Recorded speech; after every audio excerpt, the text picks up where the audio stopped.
McDowell. So, guys, good morning.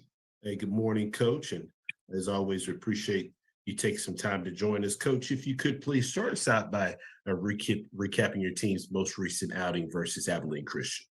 Yeah, going into this game, again, we just try to keep these kids focused all week long, coming off a big win last week, and just letting them know that, that game is in the past, and we got to get ready for a good football team coming in, Abilene Christian, and more importantly, help them understand that we played these guys real close last year. I think we had a chance last year to win that game. We fell short, and we can do it again this year if we just came in and did what we're supposed to do.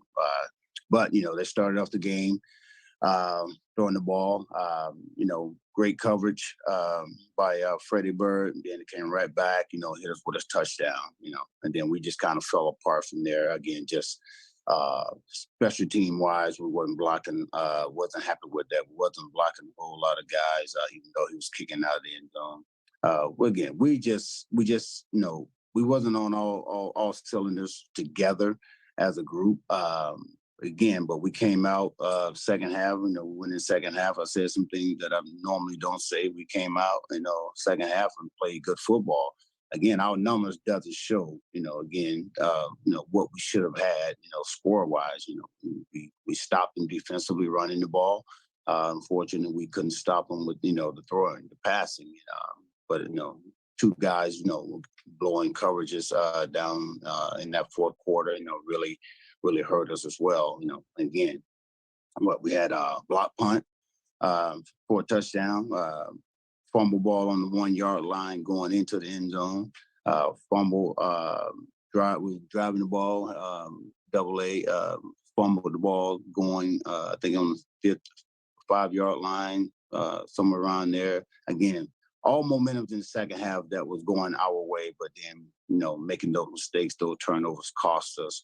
And again, you can't, win against a football team like that, against ACU, and expect to win football games. 4 or 5 turnovers against any average team, you're not going to win games. Then we was in the red zone again, I think around the 8 yard, 10 yard line, going in, and we throw an interception. So, we got to go into this week, against a good team, big team, fast team. We know who they are, and correct a lot of mistakes, and I think if we do that, we're going to play much better football. But again, we had a chance. We had our chances. We didn't capitalize on them. And, anytime you do that, have those mistakes and turnovers, you're not going to win the game. Appreciate those opening comments. Coach, first question goes to Charles. Coach McDowell, how you doing, sir? Hey, C, how you doing, buddy? I wanted to ask, and you and I talked a little bit about Abilene Christian with regards to physicality of the run game, but the fact that they opened up the passing game as well as they did that kind of catch you off guard a little bit in regards to schematically what they were going to do? No, not at all. I mean, Coach Fosselman had these guys ready to go. We knew what they was going to do offensively, run the ball, pass the ball. Just more of us, being in position and talking back there in secondary, which again, for us to be successful. Again, we were pretty successful in stopping the run. But now, stopping that pass, we're going to have to do some things a little different to help our corners back there this week, and going forward. But, yeah, we knew what they was going to do. It was just more of us going out, executing the assignments that they should have executed, down the stretch. In that game, I'm sorry. A quick follow-up, and you mentioned the score was not really indicative of how well you guys moved the football, but especially I think 3 red zone turnovers, but just moving forward, just kind of what does it look like in terms of shoring up what you guys do within the red zone? Well, again, we're not going to change anything different than what we've been doing. And we know we got guys that can score. We know we can move the ball when we need to. Again, we got to figure out how not to make the mistakes, not turn the ball over. And guys, if we do that, we're a pretty good goddamn football team at that, And that's what I'm telling them, out there practice today. I was like, shoot, it's not like they did a whole lot to win the game. They just made more plays than we did and capitalized on mistakes. Now we, on the other hand, have to stop giving good football teams those opportunities. And I think if we do that, then we'll win a lot of games if we don't turn the ball over. Good thing. Appreciate you, Coach. Next question goes to James Hill. Hey, Coach, I hope you and everybody at Prairie View are well. Talk a little bit about your quarterback, Trayvon, what you're seeing from that gentleman so far. Trayvon, again, he's doing what he's asked to do. He's commanding the offense and moving the ball, throwing the ball. Still missing some key things that he should be looking at, seeing and throwing. But I would say right now he is definitely doing what we asked him to do. He's commanding, moving the offense like he should. And that's all we can ask of him because he's an athlete. We know he can run, he can pass the ball, and these little mysteries that he's not seeing. He's going to get better as he continues to look at film and correct himself.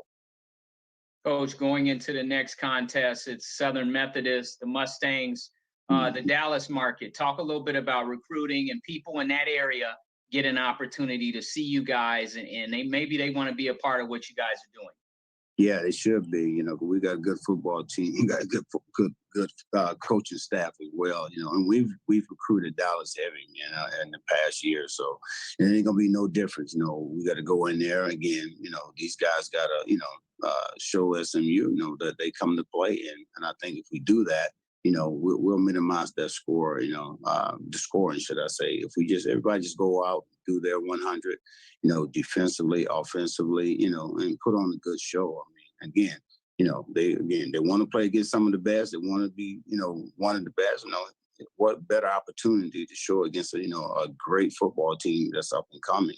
They played Oklahoma really well, BYU. They're a good football team. And again, also to show those guys, kids, the players in the Dallas area, ones that are from there, that this is what you can do. If you come to PV, do what you're supposed to do, just start, and make plays, and that's what we want to show these guys, again, that you can make a lot of plays, you can come down, you can go to SWAC schools and get great coaching, and do some things, if you're trying to get to the next level, whatever level that may be, just come, do what you got to do and have fun doing it. Thank you, sir. Have a great week. You too, Mike. Thanks, James. Next question goes to Mike Prince. Good morning, Coach. How you doing, sir? Hey, what's up, Doc?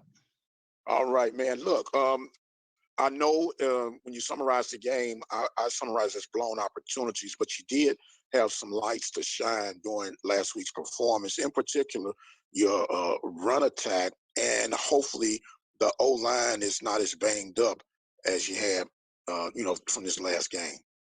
Yeah, I mean, we're pretty banged up right now. And again, we're probably going to be without 3 starters right now. But again, we got to hold them out. Got to get these guys ready to go for the games that count.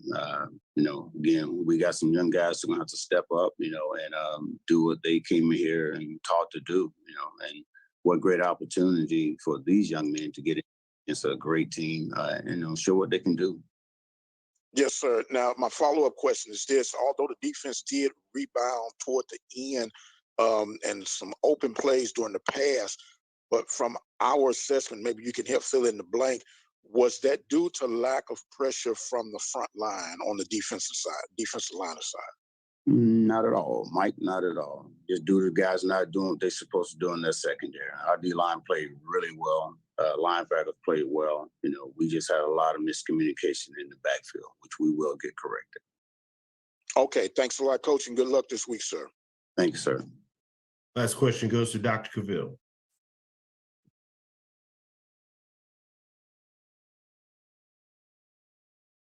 Last question goes to Dr. Cavill.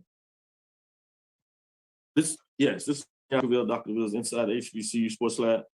It was just asked, obviously, we're able to run effectively, 299 yards, average 5 yards a carry, and got in the end zone twice. But in terms of, there was one call where it looked like I might have gotten the end zone, which happens, but there wasn't a review. Was there anything of why they didn't review it? Nothing was said. They said they reviewed it up there in the box, and that was all they told us. We even reviewed the Ahmad Antoine fumble as well, the second fumble. We were driving, we reviewed that. They said they was reviewing up in the box, and that was all they gave us. Understand. In regards to one follow-up question, the balance that you're able to do between the run and passing ball receivings, although it didn't necessarily get in the end zone, and you talked about that with deep turnovers. Talk about the balance you're able to do, not just being as effective running, but also being able to throw the ball. Yeah, and again, like I said, Traydon did a great job again, just managing. We know he can throw the ball. We know that we got wide receivers that can catch the ball. Again, it's just we got to go out and execute, Doc. And again, if we execute the things that they taught, and that we go over in practice throughout the whole week, and do it in game time again where it counts, we'll be pretty good down football team. We'll be very hard to beat, if we, again, as we say, on all cylinders, these guys are doing what they're supposed to do and actually do. We're a pretty good football team. But then when you don't do that, we get in trouble. Thank you, Coach. Good luck this weekend. Thank you, Doc. Coach, as always, we appreciate your time and good luck this weekend. Thanks, gentlemen. Thank you. We now go to Southern University. Head coach Eric Dooley. Coach, as always, we appreciate